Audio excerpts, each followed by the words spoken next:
High court ವಿರುದ್ಧ ಮಾತನಾಡುವವರು ಉಗ್ರರು. ಸುಪ್ರೀಂ ಕೋರ್ಟ್ನಲ್ಲೂ ಕೂಡ ನ್ಯಾಯ ಸಿಗದಿದ್ರೆ ಪಾಕಿಸ್ತಾನ ಅಫ್ಘಾನಿಸ್ತಾನಕ್ಕೆ ಹೋಗಿ ಎಂದು ಹಿಜಾಬ್ ವಿವಾದ ಆರಂಭದ ಕೇಂದ್ರ ಬಿಂದು ಉಡುಪಿ ಸರ್ಕಾರಿ ಪಿಯು ಕಾಲೇಜ್ ಉಪಾಧ್ಯಕ್ಷ ಯಶ್ಪಾಲ್ ಸುವರ್ಣ ಹೇಳಿದ್ದಾರೆ. ಹೈಕೋರ್ಟ್ ವಿಸ್ತೃತ ಪೀಠದಿಂದ ತೀರ್ಪು ಬಂದರೂ ಕೂಡ ಹೈಕೋರ್ಟ್ ವಿರುದ್ಧ ಮಾತನಾಡುವ ಹಿಜಾಬ್ ಹೋರಾಟಗಾರ್ತಿಯರು ವಿದ್ಯಾರ್ಥಿನಿಯರೇ ಅಲ್ಲ, ಅವರು ಟೆರರಿಸ್ಟ್ ಸಂಘಟನೆಯ ಸದಸ್ಯರು. ಸುಪ್ರೀಂ ಕೋರ್ಟ್ ಅಲ್ಲೂ ಕೂಡ ನಿಮ್ಮ ವಿರುದ್ಧ ತೀರ್ಪು ಬಂದ್ರೆ ಪಾಕಿಸ್ತಾನಕ್ಕೆ ಅಫ್ಘಾನಿಸ್ತಾನಕ್ಕೆ ಹೋಗಿ ಜೀವನ ಮಾಡಿ ಎಂದು ಕಿಡಿಕಾರಿದ್ದಾರೆ.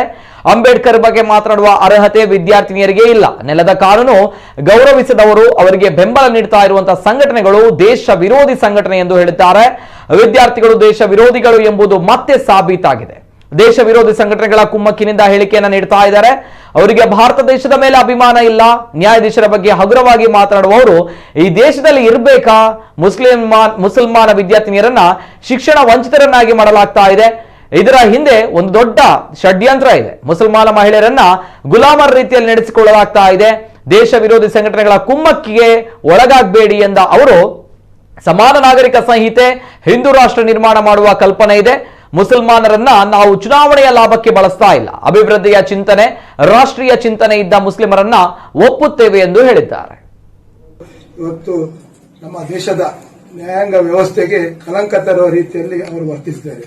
ಖಂಡಿತವಾಗಿಯೂ ಮತ್ತೊಮ್ಮೆ ಅವರು ಸಾಬೀತುಪಡಿಸಿದ್ದಾರೆ. ಈಗಾಗಲೇ ಹಿಂದೆ ಹೇಳಿದ ಹಾಗೆ 6 ಜನ ವಿದ್ಯಾರ್ಥಿಗಳು ಕೇವಲ ವಿದ್ಯಾರ್ಥಿಗಳಲ್ಲ, ಒಂದು ಟೆರರಿಸ್ಟ್ ಸಂಘಟನೆಯ ಸದಸ್ಯರಂತೆ. ಬಹುಶಃ ಈ ಒಂದು ಹೈಕೋರ್ಟಿನ ಆದೇಶವನ್ನು ಹೈಕೋರ್ಟಿನ ಮುಖ್ಯ ನ್ಯಾಯಮೂರ್ತಿ 3 ಜನ ತ್ರಿಸದಸ್ಯ ಪೀಠದ ನ್ಯಾಯಮೂರ್ತಿಗಳ ವಿರುದ್ಧ ಅವರಿಗೆ ಒಂದು ಅವಮಾನ ಮಾಡುವ ರೀತಿಯಲ್ಲಿ, ಅವರನ್ನು ಕೀಲು ರೀತಿಯಲ್ಲಿ ಅವರನ್ನು ದೂಷಿಸುವ ಮೂಲಕ ಮತ್ತೊಮ್ಮೆ ಅವರು ಟೆರರಿಸ್ಟ್ ಸಂಘಟನೆಯ ಸದಸ್ಯರೆಂಬುದನ್ನು ಇವತ್ತು ಅವರು ಸಾಬೀತುಪಡಿಸಿದ್ದಾರೆ.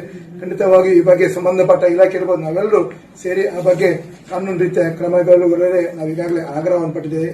ಇವರಂತವರು ಖಂಡಿತವಾಗಿ ಕಾನೂನನ್ನು ಯಾರು ಗೌರವಿಸುತ್ತಿಲ್ಲ. ಇವರು ನಮ್ಮ ದೇಶದಲ್ಲಿ ಉಳಿಲಿಕ್ಕೆ ಬದುಕಲಿಕ್ಕೆ ಅರ್ಹರಲ್ಲ. ಖಂಡಿತವಾಗಿ ಅವರಿಗೆ ಅವರ ಧರ್ಮ ಪಾಲನೆಗೆ ಯಾವ ದೇಶದಲ್ಲಿ ಅವಕಾಶಗಳು ಸಿಗಬಹುದು ಅಂತ ಅವರ ಮನಸ್ಸಲ್ಲಿದೆ. ಖಂಡಿತವಾಗಿ ಆ ದೇಶದಲ್ಲಿ ಅವರ ವಿದ್ಯಾಭ್ಯಾಸವನ್ನು ಮುಂದುವರಲಿ.